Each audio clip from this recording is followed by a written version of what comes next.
চোখের সামনে দেখে সবাই প্রাণ বাঁচাতে ছুটছিল, কিন্তু হরপা বানের গতির কাছে হার মানতে হয়েছে নেপালের এই মানুষগুলোকে। নিমেষেই যেন পাহাড়ের জল পিষে দিয়ে চলে গেল।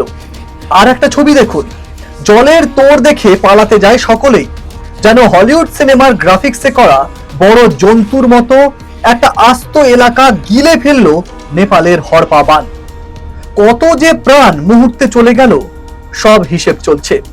কোথাও সেতুটাকে যেন থার্মোকলের মতো একটা বস্তুর হিসেবে দুফাল করে দিয়ে পাহাড়ি জল দৌড়ে চলে গেল।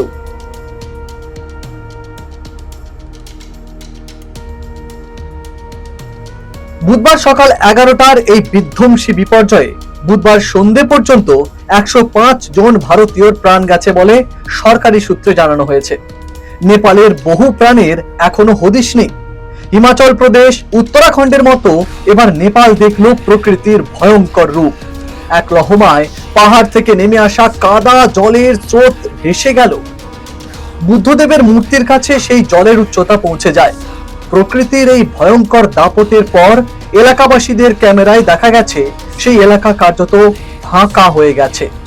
তার আগের কিছু মুহূর্ত দেখুন, কিভাবে মানুষ দৌড়াচ্ছে আর তাদের পিছনে পিছনে আসছে পাহাড়ের বান।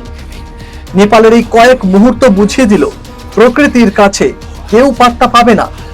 এখনো যদি সতর্ক না হই আমরা, তাহলে নেপালের এই দশা ভারতের একাংশে হতেও বেশি সময় লাগবে না।